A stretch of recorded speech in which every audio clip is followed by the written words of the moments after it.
हाय students. JEE Mains exam complete हो चुका है एंड सेकंड अटेम्प्ट लगभग हो ही गया है।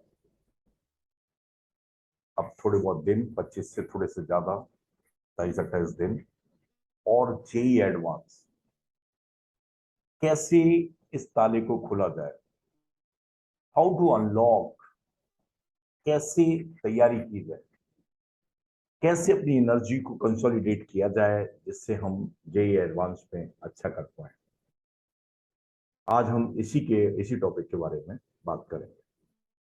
ओके, तो first thing that is important, जो मिसकंसेप्ट है कि जेई मेंस के लिए तैयारी हो गई है और जेई मेंस में 99 परसेंटाइल आ रहा है या 99 से ज्यादा आ रहा है या बहुत अच्छा किया है, तो लेट तुम्हारी तैयारी तो हो चुकी है। अब जेई एडवांस के लिए थोड़ा सा हम एक राउंड और लगा लेते हैं, जेई एडवांस दे लेना। भाई जिन्होंने बहुत अच्छा किया है तो वो हवाई किले बना रहे हैं कि नहीं नहीं, अब मैं जेई मेंस में मैंने बहुत अच्छा कर लिया है तो जेई एडवांस में भी कुछ ना कुछ आ जाएगा, बहुत अच्छा हो जाएगा।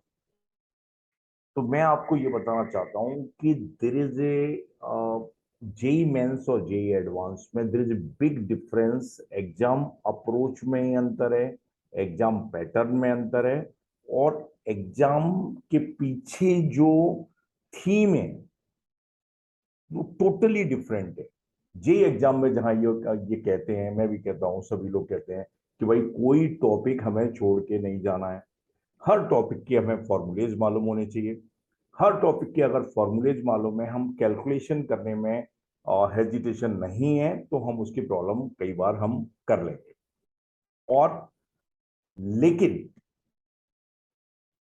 जेई एडवांस में इसके अपोजिट है, आपको हर टॉपिक के फॉर्मूले मालूम है, हर टॉपिक के सुपरफिशियल ऊपरी ऊपर इंफॉर्मेशन भी मालूम है, तो भी ये हो सकता है कि पेपर में आपको 10% पेपर भी नहीं हिल रहा है, आप सन्नाटे में पेपर नहीं अप्रोच कर पा रहे हैं।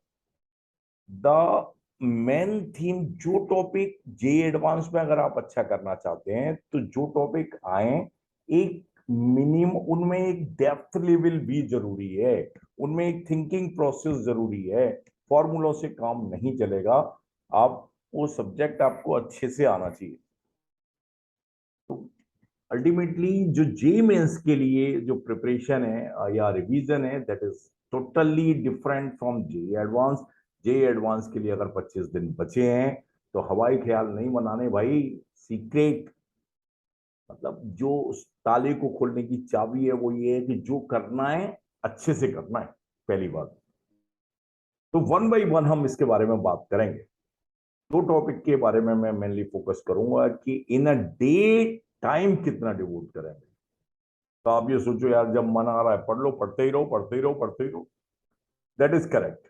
लेकिन एनर्जी से आपको कुछ फिक्स करना पड़ेगा कि 4 सेटिंग मेरे को 3-3 घंटे की जरूर देनी है, मतलब। और सम एक्स्ट्रा 3+3+3+3 4 और 12 आवर्स हो गए प्लस एक्स्ट्रा, मतलब 3 घंटे से कम की सेटिंग देना बेकार है, क्योंकि पेपर 3 घंटे का देना है इन अ डे। दिन में सोना बेकार है, क्योंकि दिन में 2 पेपर देने हैं।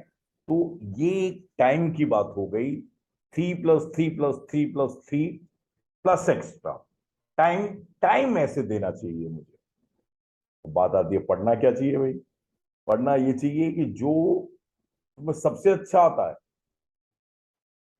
उसी को पहले फिक्स करो, एक मिनिमम लेवल तक करो।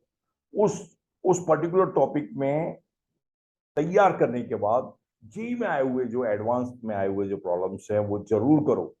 अगर वो टॉपिक आप उस लेवल तक तैयार करते हो कि जेई में एडवांस में आए हुए प्रॉब्लम्स आप इजीली डील कर पा रहे हैं, इट मींस दैट इज वो एक मिनिमम लेवल ऑब्टेन्ड हो गया कि एग्जाम में नए क्वेश्चन भी आएंगे या जो उस लेवल पर क्वेश्चन आएंगे उन्हें आप डील कर पाएंगे। ओके, तो ये दूसरी बात होगी। टेस्टिंग पैटर्न क्या होना चाहिए? रोज रोज टेस्ट देने से बच्चों यार आएगा ही नहीं तो दोगे क्या भाई? ये चाहे आप रैंक करें, चाहे आप लिमिटिंग में कि जस्ट जेई मतलब लिमिटिंग में, या फिर आप इससे क्या करते हैं, मीडियो कर लाइक बीच में भी स्टैंड कर रहे हैं, पेपर बहुत ज्यादा नहीं देने।